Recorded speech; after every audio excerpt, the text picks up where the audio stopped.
carregam uma verdade, são aqueles que de fato estarão de pé quando Jesus voltar. Esse é um texto que é muito utilizado. Apocalipse 14, verso 12. Aqui está a perseverança dos santos, os que guardam os mandamentos de Deus e a fé em Jesus, ou a fé de Jesus em algumas traduções. Meus queridos, perseverança. Quantos aqui tem mais de 30 anos de igreja? Isabel, Fátima, Ana Maria. Se for somar os tempos, irmão Vinho, se for somar os meus anos, eu tenho aí talvez no máximo uns 15, 16 anos. Perseverar, irmãos, é se agarrar.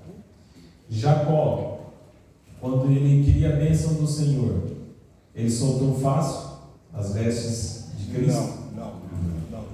Ele se agarrou firmemente. Enquanto a bênção não veio, ele não soltou. Aquilo é perseverança. Teve dor para Jacó? Teve. O que o anjo fez? Tocou na coxa dele e deslocou. Talvez para ele desistir. Desistiu? Não. De forma alguma. Perseverar é isso, irmãos. Em meio à dor, em meio ao sofrimento, em meio à angústia, em meio a dificuldades, agarrado em Cristo e não soltar enquanto a bênção não vem. E nós, como povo do Senhor, estamos aguardando a vinda dele. E se estamos aguardando a vinda dele, assim como Jacó, seja qual for a dor que sobrevier sobre nós, que sobrevier a nós, devemos permanecer firmes, agarrados. Aqueles que irão vencer, diz o verso bíblico, é aqueles que vão ser perseverantes até o fim, que estarão agarrados nas vestes de Cristo Jesus. Entrando um pouco mais especificamente agora na lição de sábado, no texto que a lição trouxe para nós, introdutório, aqueles que estudaram a lição sabem, existe ali uma parábola contada pelo nome. Eu vou tentar chegar o mais próximo do que é a pronúncia do nome dele, não sei se é exatamente isso, Søren Kierkegaard, alguma coisa nesse sentido. Ele conta uma parábola muito interessante, que havia um grande espetáculo, e nesse espetáculo tinha um palhaço. Porém, naquela noite do espetáculo, estava acontecendo ali um desastre naquele local, no teatro. O teatro estava se incendiando, pegando fogo. E o palhaço, ao saber, vem correndo para frente do palco e começa a gritar: saiam deste local, está pegando fogo, saiam deste local, está pegando fogo. E como era um palhaço, as pessoas estavam ali no teatro para assistir uma peça, começaram a aplaudir. E ele gritava cada vez em voz mais alta: saiam, que este local está pegando fogo. As pessoas não levaram a sério. A parábola não diz que eles morreram queimados, mas diz que enquanto o palhaço gritava e alertava de um perigo iminente que os fazia correr risco de vida, eles aplaudiam. E hoje em dia não é diferente. Enquanto existe um povo que prega o Evangelho, que fala que Jesus vai voltar, que prega o Apocalipse, que prega tudo que há de acontecer, que um dia haverá um decreto dominical, que um dia haverá uma perseguição, que um dia haverá um governo único, unido entre igreja e Estado, o mundo aplaude, mas não toma as suas providências. Nós, como adventistas do sétimo dia, temos essa responsabilidade. Irmãos, às vezes, a gente pode olhar para a nossa igreja e pensar que essa igreja talvez é um pouco mais fraca na pregação do Evangelho.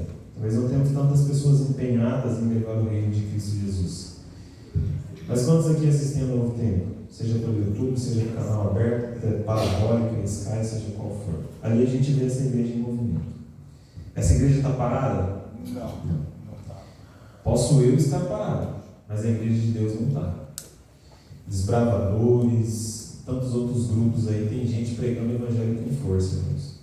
Com força.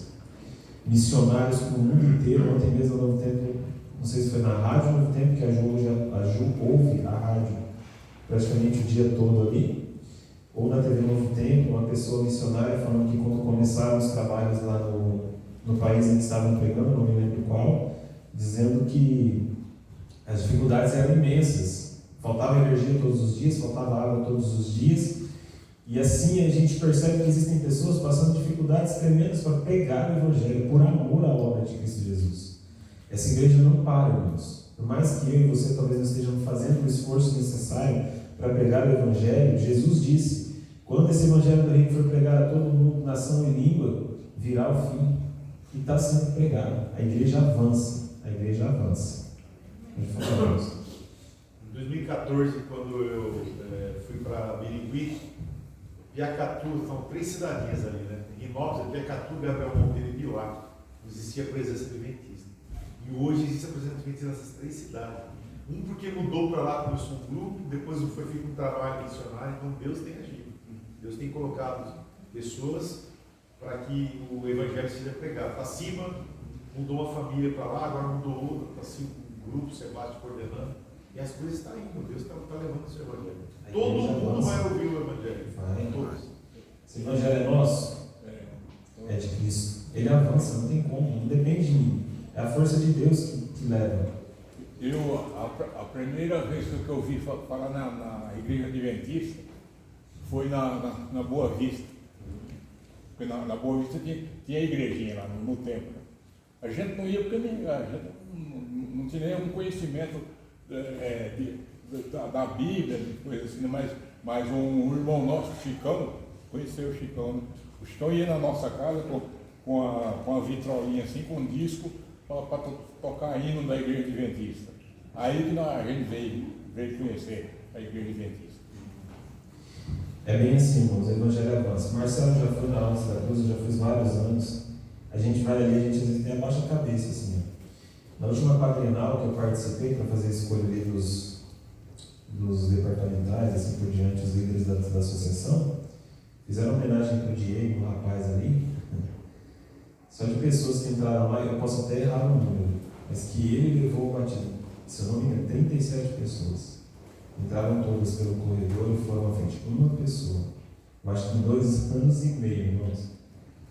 Consegue dividir isso aí no prazo de tempo? Quantas pessoas ele levou a Cristo? Por quantos dias ele levou uma pessoa a Cristo? E essa vez que nós estivemos lá, um jovem também da cidade de Araçatuba, alcançou o mesmo número de almas em menos de 2 anos. Está vendo? Deus tem usado corações dispostos ao trabalho. Pode parecer que a igreja aqui talvez é um pouquinho mais fraca, que não avança, não prega o Evangelho, mas irmãos, quando a gente vai nesses locais, a gente sai admirado de quanto o Evangelho de Deus avança. O mundo lá fora acredita que essa questão da volta de Jesus é uma piada. Alguns falam, Jesus vem fazer o quê aqui? Se ele chegar aqui de novo, ele vai ser linchado. Duvidam que Cristo vai voltar, mas eu pergunto para a igreja, o fim do mundo, a volta de Jesus é uma piada? Não. As pessoas duvidam, zombam da Bíblia, colocam a Bíblia como nada, mas tudo aquilo que ela disse já aconteceu, está acontecendo e Jesus irá voltar. Olha o que Pedro diz, está na lição aí no sábado. Pedro avisou a todos dizendo, os céus passarão com grande estrondo, os elementos se desfarão pelo fogo, também a terra e as obras que nela existem desaparecerão. Está avisado. Esse dia em que tudo será destruído está marcado no calendário de Deus, sim ou não? Sim. Deus falha nos seus compromissos no seu calendário? Não. Esse dia chegará. Assim como o palhaço gritava que aquele local estava pegando fogo, as pessoas aplaudiam e não davam a mínima para o que ele estava dizendo, o mundo caminha da mesma forma. Ainda que o Evangelho avance e alcance os sinceros, aqueles que não querem compromisso com a palavra de Deus zombam e acreditam que de fato nada disso vai acontecer. Mas um dia acontecerá. Quando verem o mundo pegando fogo, as coisas sendo destruídas, entenderão que havia um povo que pregava a verdade, que lhe abriu os olhos. E nós, como filhos de Deus, fomos avisados ou não? Sim.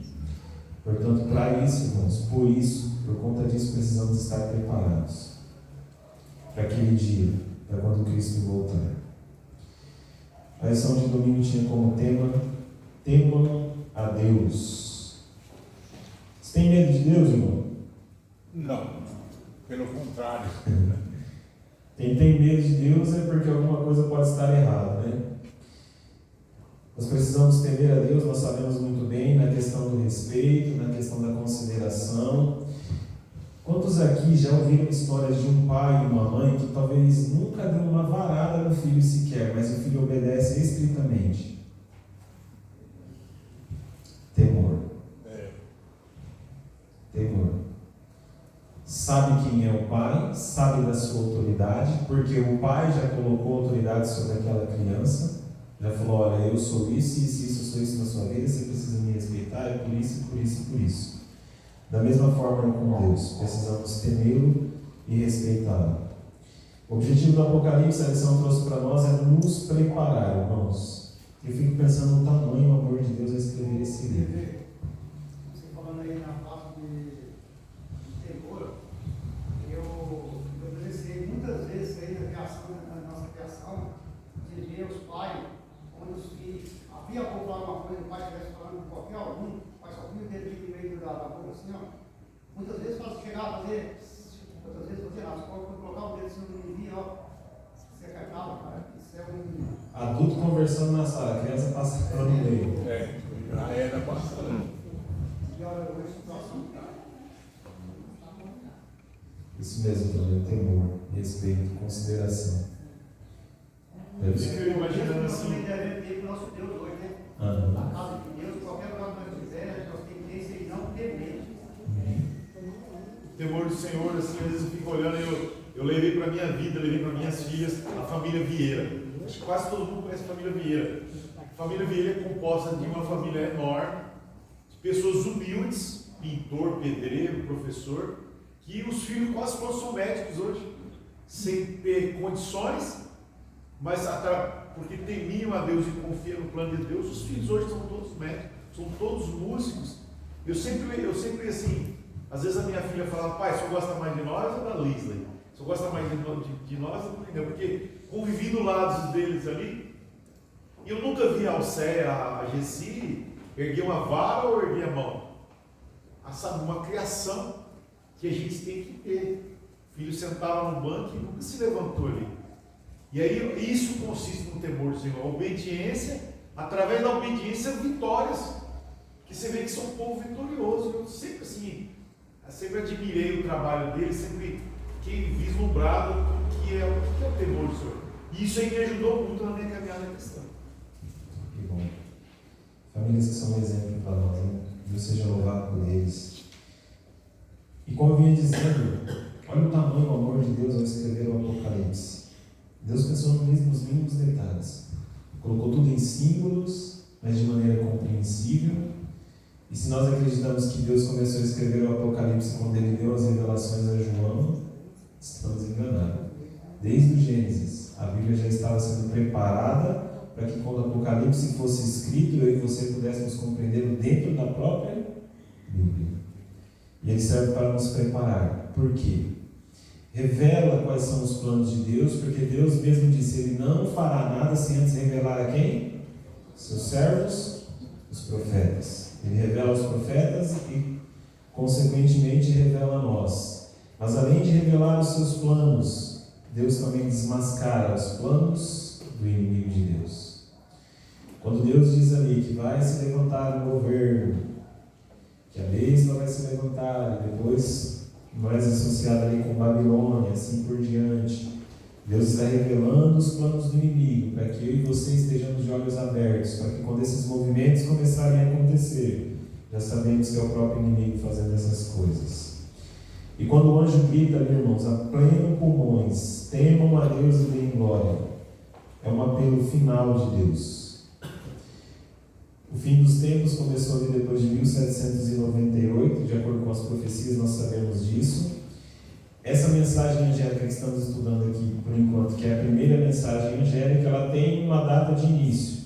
Quem sabe? Quando começou a pregar, quando começou então a primeira mensagem angélica a ser pregada ao mundo? No próprio corpo da mensagem tem ali uma dica para nós. Quando que essa mensagem começou a ser levada? Entregue ao mundo. Não, a mensagem diz assim, temam a Deus e deem glória, porque é chegada a hora do seu juízo. Quando que começa o juízo de Deus? De 1844 para cá. A mensagem do primeiro anjo já está sendo pregada. quando fala, sai dela, povo meu, a gente tem que se tocar que ela vai cair. Sim. E a gente não pode estar lá mais. Lá dentro, né? É isso que é a mensagem evangélica. Muito bem. É o apelo de Deus para que nós possamos temê-lo, honrá-lo, respeitá-lo. E é um apelo urgente, irmãos. É um apelo por temor no sentido de respeito, lealdade e fidelidade. E isso, irmãos, é o oposto do que um ser fez lá no céu. Satanás foi fiel a Deus? Foi leal com o Senhor? Não. Satanás quis passar a perna em Deus. Isso nem é cabível, digamos assim, teologicamente, porque não tem como enganar a Deus. E começou a espalhar mentiras no céu. Foi desleal com o Senhor.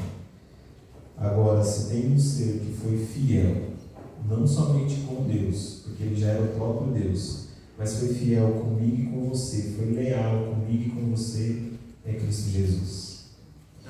Amém. Antes mesmo de nós nascermos, sabemos que já estava definido o plano da salvação. Ou seja, em algum momento da eternidade que nós nem existimos, Jesus já tinha feito o compromisso de morrer por nós. Estava estabelecido. Ele foi fiel comigo e com você, sim ou não? Sim. Foi leal conosco? Sim. Que lealdade, irmãos. Que lealdade. Cristo se humilhou, foi fiel até a morte e a morte de cruz. Irmão, sabe quando você está lutando por uma pessoa, querendo fazer de tudo por ela, para resgatar ela de alguma situação, e às vezes as pessoas que olham do lado de fora ficam olhando para você e falando assim: para, esquece, a pessoa não tem jeito mais não, larga lá, deixa ela viver a vida dela do jeito que ela quer. Você fala: não, mas eu quero resgatar ela, eu quero ajudar ela. Não, para com isso. Jesus passou por isso, irmãos. Satanás na sua cabeça, naquela sexta-feira à noite, naquela quinta-feira à noite no Getsemane, como a gente vê ali no filme Paixão de Cristo, Satanás buzinando na cabeça de Jesus que não valia a pena morrer por nós. A serva do Senhor chega até a dizer que ele sussurrou no ouvido de Jesus que um dia faria um comércio no sacrifício dele. Ou seja, que isso, cara? Você vai morrer para esse povo aí. Um dia eles vão fazer comércio do que você está fazendo aqui. Vão usar o que você está fazendo para se enriquecer e ganhar dinheiro. Até isso ele sussurrou no ouvido de Cristo. E quando Jesus estava sofrendo as suas dores, sendo martirizado ali, apanhando, sofrendo, ela diz que os anjos do céu estavam loucos para tirar Jesus daquela situação. Agora você imagina, Jesus sabendo que ele tinha poder para sair dali, Satanás colocando as coisas na cabeça dele que não valeria a pena, Jesus olhando para o lado, porque provavelmente ele não tinha esse véu espiritual que nós temos e não vemos o mundo espiritual. Provavelmente Jesus via os anjos do céu gritando, clamando para ele voltar. Não aguentava mais ver a dor do Salvador. E a serva do Senhor disse que os anjos comandantes tinham que segurar os anjos que ali estavam, porque eles queriam mesmo de todo jeito chegar ali e tirar Jesus daquela situação. Jesus olhando tudo isso, ouvindo que Satanás havia dito sobre nós, ele não desistiu. Dor, sofrimento, pressão do inimigo, vendo os anjos querendo livrá-lo dali, ele não desistiu. Lealdade, irmãos. Foi fiel até a morte de Cristo. Acreditou em cada um de nós, né, cara? Mesmo sem a gente mesmo acreditar na gente, muitas vezes Jesus acreditou na gente que a gente poderia vencer se a gente estivesse segurando na mão dele a cada momento. Sim. Muito bem isso. É aquilo que eu já disse algumas vezes: Cristo vê em nós o nosso potencial para o bem, que a gente pode ser nas mãos dele. E o grande conflito, irmão, sempre vai girar em torno da submissão a Deus. Não tem jeito. Se eu sou submisso a Deus, estou do lado de Cristo. Se não sou submisso a Deus, consequentemente estou do lado de quem? Do inimigo de Deus. Lúcifer bateu no seu peito e disse assim: ninguém manda em mim. Será que tem ser humano que fala isso com ele? Quero ver quem manda em mim. E muitas vezes isso é feito apontando o dedo para o céu. Deus manda em mim, eu mando a minha vida. O maior é esse aí, que eles falam que a vida dele é esse, mano. Fala que a vida deles, a vida é minha,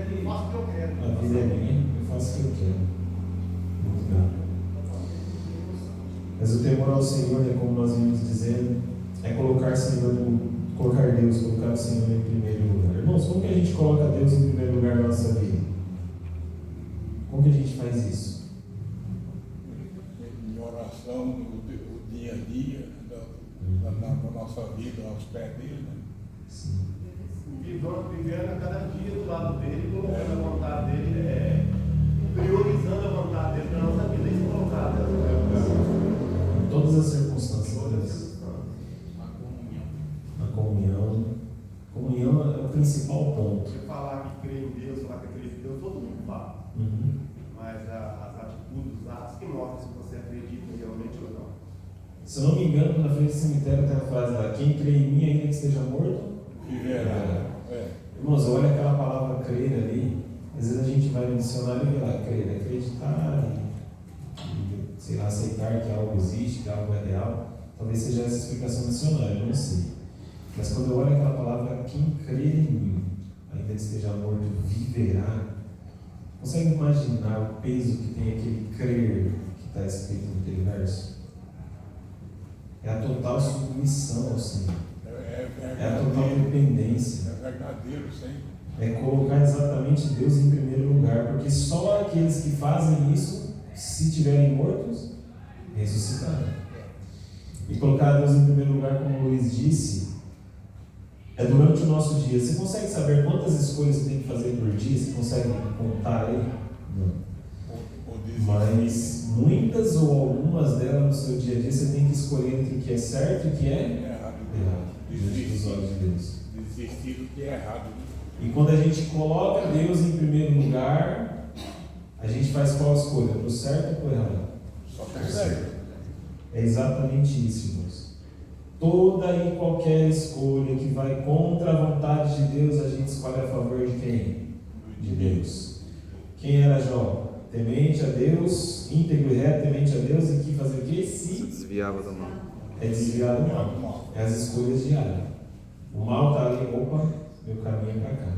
O mal está ali de novo, meu caminho é para cá. Se desviando, colocando Deus em primeiro lugar. E uma coisa, irmãos, que pode ser ouvido dizer, a lição diz que é renúncia a si mesmo e viver para Deus. Renunciar a si mesmo e viver para Deus. Irmãos, se eu tiver que deixar de comer uma pizza no mês para comprar 10 livros missionários, é renúncia. Meu orçamento está super apertado, mas lá no meio do mês tem uma vontade de comer uma pizza, vamos colocar o cartão aqui, depois a gente se vê. Mas oferece o livro missionário lá, não vou comprar o livro lá, né? Eu não vou comprar o livro, ainda vou ter que entregar. Não vou comprar não. Mas é renúncia, irmãos. É deixar de lado a nossa vontade para fazer a vontade do Senhor. Isso é colocar o nosso Deus em primeiro lugar. Será que temer a Deus é importante? Muito. Quando os anjos vêm ali para dar as 3 últimas mensagens ao mundo, na primeira mensagem ele está dizendo assim: temam a Deus e deem glória a Ele. É muito importante. O pastor Roberto Mota, ele costuma dizer o seguinte, quando ele prega sobre as 3 mensagens angélicas, eu já ia falando isso umas 2 ou 3 vezes. Ele diz que a gente pode até escolher adorar a Deus ou não, mas uma vez que você escolhe adorar a Ele, tem que ser do jeito que Ele pede. Se você escolher adorar a Deus e ficar meia boca, vai ser salvo? Não. É do jeito que o Senhor pede. Isso é legalismo? Não, de forma alguma. Mas é temer ao Senhor de verdade. E temer a Deus, segundo a lição de segunda, ela tem a ver também, esse temor tem a ver também com a lei do Senhor. Lá em Eclesiastes, capítulo 14, eu tenho uma vantagem aqui, a lição no tópico, só a gente clicar, ela já abre o texto. Diz assim, de tudo o que se tem ouvido, a suma é: teme a Deus, olha o temor, teme a Deus, ou seja, respeita a Deus, considera quem de fato é Deus, coloca Deus no lugar que Ele tem que estar na sua vida, e depois diz o quê? Guarda seus mandamentos.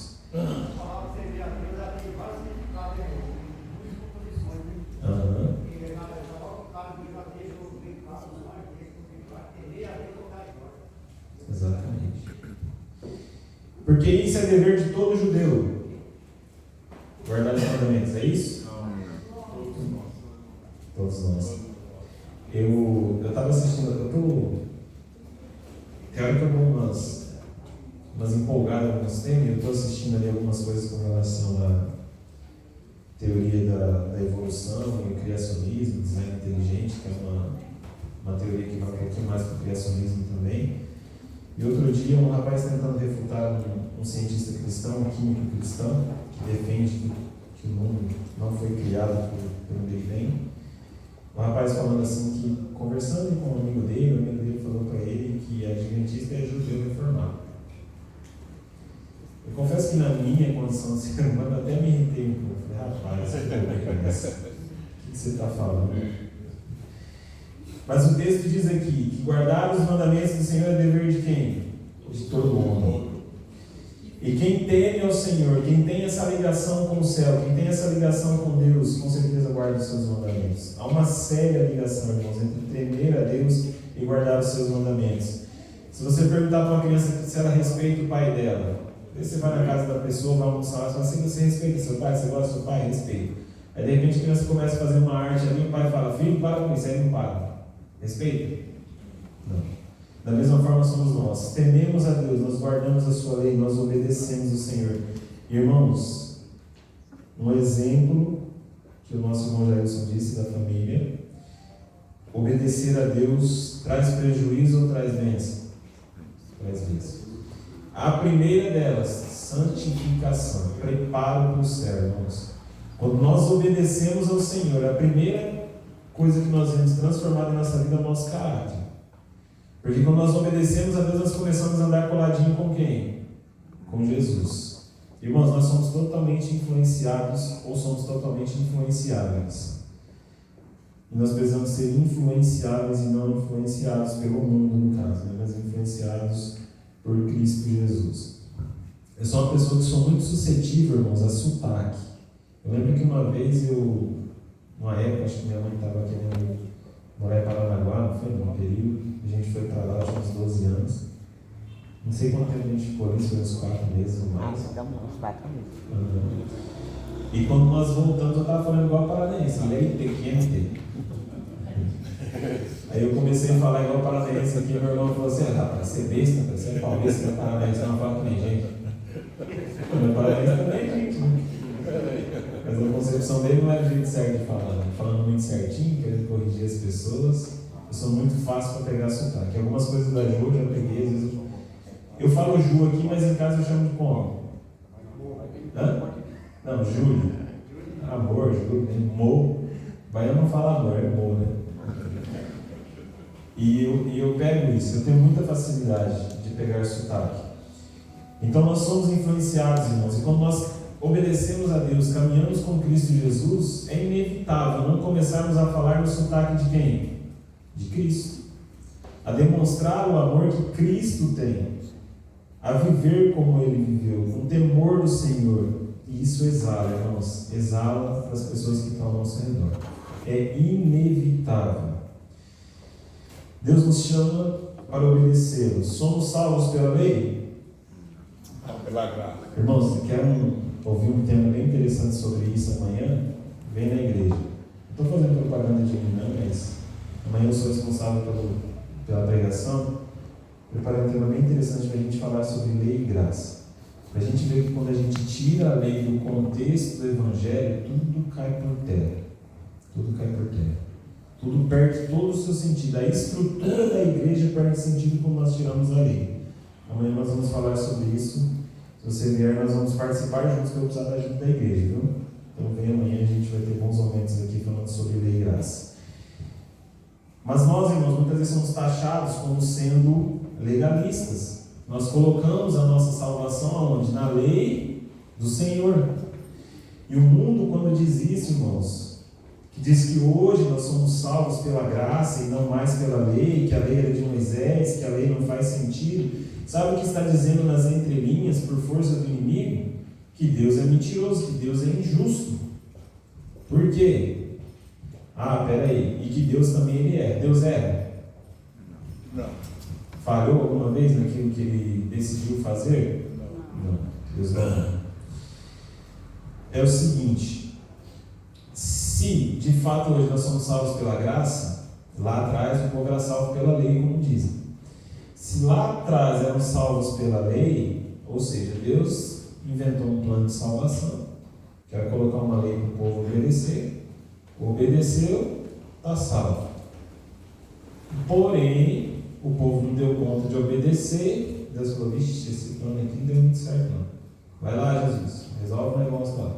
Obedece a lei por eles, morre na cruz, e a partir daí é a sua graça que vale. 2 planos de salvação. Faz sentido?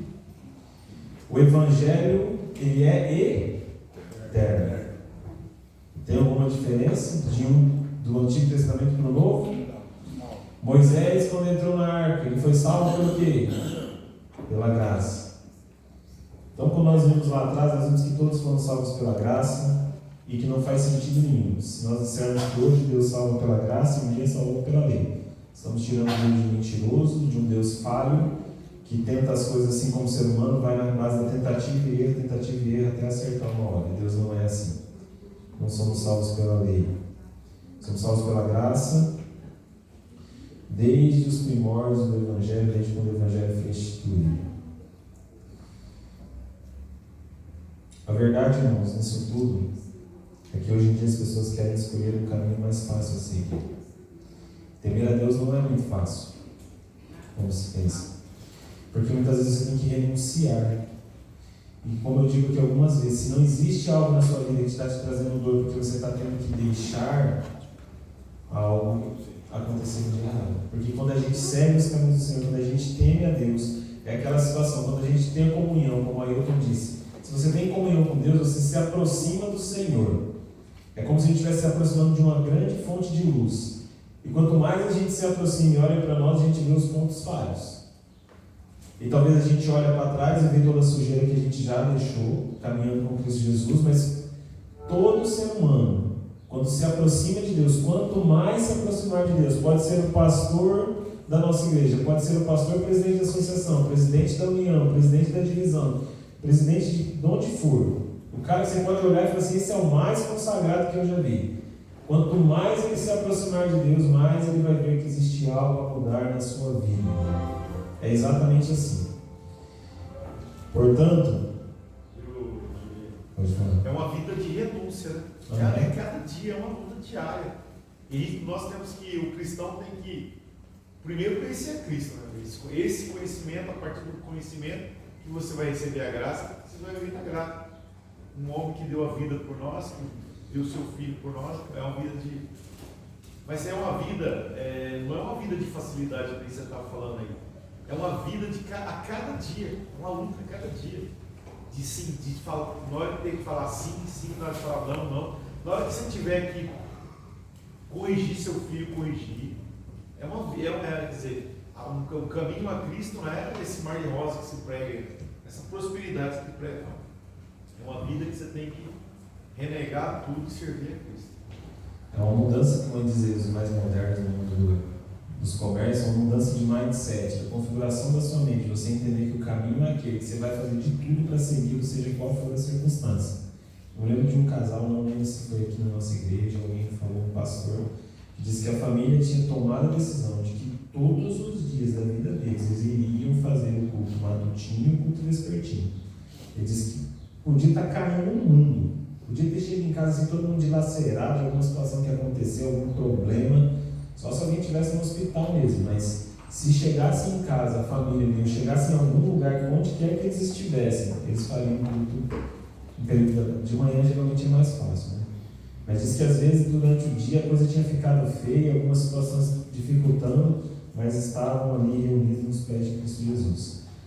É questão de colocar na cabeça assim: eu vou viver para Deus e nada vai demover isso da minha vida, nada vai tirar isso do meu coração. É exatamente assim. E hoje as pessoas com essa conversa de que são salvos pela graça, estão procurando caminhos mais fáceis. Eu lembro de uma prima minha que havia se batizado em uma igreja pentecostal, e eu ficava cantando os hinos na casa, ela, nossa, esses hinos são tão bonitos e tal, e a gente conversando um pouco sobre fé, sobre religião, e ela falava assim: nossa, vocês têm doutrina, né? Eu até assustei, falei, parece que a igreja dela não tem doutrina, né? Mas talvez se a gente chegar nessas igrejas não nas pentecostais, assim, que são um pouco mais tradicionais, que vêm um pouco mais lá de trás. Mas se a gente chegar nessas neopentecostais que estão surgindo agora e perguntar qual que é o corpo de doutrina da igreja de vocês, será que tem? Não tem. Não tem. Pergunta para a igreja adventista se tem um corpo de doutrina. Tem ou não tem? E o corpo de doutrina da igreja adventista é baseado em White? Na Bíblia. Não. Porque é o conceito que as pessoas têm de nós. Que a gente vive que é White diz, mas não é. O corpo de doutrinas da igreja adventista é todo fundamentado na palavra de Deus. Aí eu vejo que nós temos que analisar uma coisa, quando a gente está falando da palavra de Deus, nós temos que entender que tudo que Deus passou, então foi só sofrimento. Então você vê nessas outras igrejas por aí, dizendo que um ungido, por exemplo, um cristão, não pode viver doente, não pode ser pobre, não pode vestir roupas muito magras, não pode morar em casas, não pode ter um carro velho, carro ruim, tem que ser tudo do bom. Então aí eu já sou contra essas passagens, nossa vida, Deus deixou sim acordar a riqueza para todas as pessoas, para aquele que trabalha com bom senso e tudo agradando a Deus, não fazendo coisa errada. Tem a riqueza para cima das pessoas, que Deus deixou cuidar de Deus, Deus fez para o homem, ajudou a necessidade do homem, não quer ajudar. Mas Deus também deixou bem claro que o mundo terá aflições. Então essas pessoas que não têm aflições de verdade, pode ser você falou aí, pode ser um pastor mesmo, vai passar de fora. Ele tem que ter aflições. Mas um jeito ou outro não quer aflições. Porque o inimigo não quer ver o povo de Deus ir para a salvação e deixar ali puro. Ele quer ferroar ele como ferrou um boi montado no ar. Viu? Não, só acrescentando esse fato de renúncia, até falando com o Bruno uma vez, a gente conversa muito sobre a palavra, e essa questão de renúncia é assim, já foi falado acho que uma vez na igreja, vocês podem escutar também, o fato da renúncia, né? Se renunciar às coisas do mundo. Né? A gente tem pecado que a gente gosta de fazer, só que a gente tem que dar conta de que realmente seja o pecado. Então, a gente tem que falar o quê? Senhor, eu não consigo sair disso aqui, mas o Senhor me permite, o Senhor me dá sabedoria que eu possa sair. O Senhor me conceda a presença do Espírito Santo que eu possa fugir disso também, para que esse pé não está pecando. Né? E para sair de lá é só com a ajuda de Deus. Você não vai conseguir sozinho. É degrau por degrau para você conseguir chegar no todo. Muito bem. Tem que ser essa luta diária, essa busca. Pegando o fio da minha do irmão, Amarildo, junto com aquilo que o irmão disse um pouco um instante atrás, a respeito que eu sou dono da minha vida, apontado aos dedos do céu. Aí fora tem muitos ensinamentos de que você tem que estar de frente com o diabo, que você é ungido, que você é servo de Deus, tem que estar de frente com ele. Só que a Bíblia nos alerta, né, nos adverte que devemos nos desviar dos aparelhos do mal. E a Bíblia também vai dizer que tem muitos que são nércios em dizer que falam mal daquilo que não conhece. Ou seja, falam mal do diabo, falam frente do diabo, acho que ele é um ser humano qualquer. O mal sabe que nem os anjos ousou repreender Satanás. Né? O Senhor te repreenda, essa foi a palavra. Né? E o ser humano quer estar de frente com um ser que é muito mais superior que ele. Claro, não estamos dando glória a Satanás, mas temos que entendermos que nós somos humanos. E quem somos nós para ir de frente com algo superior na vida espiritual? Me lembrou um texto que eu li, se não me engano, na história da redenção, o grande conflito, que a senhora do Senhor disse que ela teve a oportunidade de ver Satanás pensando nos seus planos maquiavélicos. Ela disse que viu ele sentado, se não me engano, numa pedra, com a mão no queixo e pensando. Ela disse que nunca viu um semblante tão maldoso como aquele. Será que ele tem ódio? Será que ele tem raiva? Será que existe maldade no coração de Satanás? E o poder que ele tem para poder destruir os filhos de Deus, para nós, como o irmão diz, ousadamente querer bater de frente com o inimigo, quem somos nós, irmãos? Carentes e totalmente dependentes da graça de Cristo. Ele não tem maldade, ele é a maldade. Ele é a própria maldade, né? Muito bem. Ele é a própria maldade. Meus queridos, terça-feira a gente não vai passar toda a lição, mas terça-feira falava sobre uma vida centrada em Deus. Hoje nós vivemos em um mundo que busca o hedonismo, que é a satisfação dos próprios prazeres. Aquilo que eu gosto, aquilo que eu quero, é isso que eu vou fazer, está me dando prazer, está tudo certo. Se vai destruir o meu corpo, se vai fazer com que a minha saúde seja destruída, isso não importa, e assim o mundo vai vivendo. Alguns amam dinheiro, outros amam músicas, outros amam aventuras, que se arriscam em algumas situações, outros amam a ciência, acreditam na ciência como uma coisa mais verídica do mundo, e assim vão vivendo. O fato é, irmãos, que todos nós, seja cristãos ou não seja ateu ou não, procuramos algo que dê sentido à vida. Alguma coisa na nossa vida nós vamos colocar como uma religião para nós. Já viu o líder de torcida organizada? Se o time dele for jogar lá no Uruguai, no frio, ele vai ou não vai? Ele vai. Se o time dele for jogar lá no norte, no sol, no calor escaldante, a arquibancada não tem cobertura. Talvez é só aquela arquibancada simples, de concreto ali, está quente. Ele vai ou não vai? Todos nós seres humanos temos a capacidade de fazer algo na nossa vida, um ídolo, uma religião. E por que será que isso acontece, irmãos? Todos nós aqui dentro temos uma centelha que diz que nós precisamos de quem? De Deus. E se Deus não ocupar esse espaço que só é dele, nós vamos tentar ocupar com qualquer outra coisa. Com qualquer outra coisa. E o que está ocupando este lugar hoje, se não for Deus, o que está ocupando este lugar na minha e na sua vida, é tudo aquilo que está tirando todo o tempo que deveria ser para Deus, mas não está sendo. Aquilo a qual você está dedicando mais tempo hoje, é o que está tomando lugar na sua vida. Muitas vezes pode ser até um filho, muitas vezes pode ser uma coisa muito simples, mas se algo está te desviando do caminho do Senhor, desviando de Deus, é porque aquilo está se tornando um ídolo para mim e para você. E aqueles que temem ao Senhor vivem uma vida centrada no Senhor. Dar glória, pode falar, Senhor. Nós temos que ter muito cuidado, vigiar muito na questão de alimentar a nossa natureza pecaminosa, né? Às vezes, quanto que nós alimentamos, não é verdade?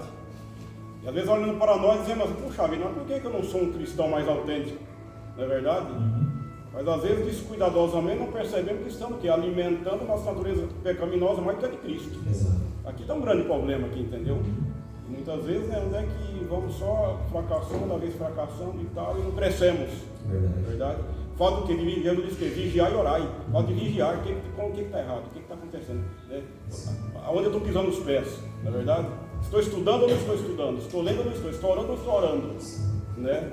E às vezes eles estão me perguntando por que eu não cresço espiritualmente. Não é verdade? Onde estão as avenidas da alma, né? Não está entendendo? Então temos que estar muito alerta quanto a isso. Não é verdade? Estar vigiando. Sim. Jesus disse, né? Vigiar e orar. Exatamente. Vamos concluindo, irmãos, aproveitando o gancho do Zé Luiz. A lição de quarta-feira ela falava sobre isso, dando glória a Ele. E a gente dá glória a Deus quando a gente fecha as avenidas da alma e vive para o Senhor. Eu me lembro agora de uma jovem, chamada Maiara. Ela é muito letrada na palavra de Deus, muito conhecimento. Por vezes eu ouço ela ali na Novo Tempo, dando conselhos, falando sobre a Bíblia. Já vi ela na TV Novo Tempo, em alguns momentos na lição da escola sabatina, do adulto, dos jovens, quando tinha ainda na TV Novo Tempo. E ela disse que uma vez saindo da igreja, um jovem chegou nela e perguntou para ela, nossa, como que você consegue? Mas antes já ouviu essas perguntas muitas vezes, essa pergunta de como você consegue guardar tanto conhecimento, ter tanto conhecimento da Bíblia como você tem. Ela falou, eu estudo a Bíblia. Simples assim. Às vezes a gente admira que a pessoa tenha tanto conhecimento bíblico, e a gente acha que aquilo é um dom e que eu não tenho aquele dom. Será que Deus quer dar a capacidade de todos nós guardarmos textos bíblicos, conhecermos passagens bíblicas, termos inteligência na palavra de Deus? Deus quer ou não? Só nos resta dedicar tempo. Pode falar. Não, é mesmo. Você ia falar? Não. É a mesma coisa, se eu fizer aqui, por exemplo, uma pergunta aqui agora. Quem está com fome aqui agora? Né? Aquele que pela manhã comeu, não vai estar com fome. Não é verdade? Né? Viu, palavra de Deus. Todos aqui conhecem Sebastião, esses dias atrás, a gente tinha um caminho, o cara falou assim, Mas como que o Sebastião consegue entender tanto a Bíblia sendo um pintor? Eu falei, pintor é um ótimo pintor. A vida dele é pintura. Mas é porque ele, como você falou, porque ele é. Tira tempo, né, cara? Tira tempo. Ele almoça ali com a hortinha dele, ele está grudado ali. Onde você vê que você está sentado, ele está grudando. Estuda a palavra. E se a gente falar que não tem tempo para estudar a Bíblia, Ele é mentira. doutor, é o que você falou. Se a gente falar que não tem tempo para estudar, se a gente falar que não tem tempo para ler a Bíblia, é mentira. Porque sempre nós conseguimos tempo para muitas outras coisas, não é verdade? E a Maiara chegou a dizer assim, bom, para aquele jovem eu não sei, mas para alguns que eu conheço, se eu perguntar para ele o enredo de uma série que tem 7 temporadas, eles vão me falar. Detalhadamente, sem ler, sem nada. Mas da Bíblia ele pergunta como que se alcança conhecimento. É comunhão com Deus, irmãos. Nós possamos temer ao Senhor como o anjo gritou no meio do céu e dar glória ao nosso Deus, assim no desejo de oração. Amém. Amém.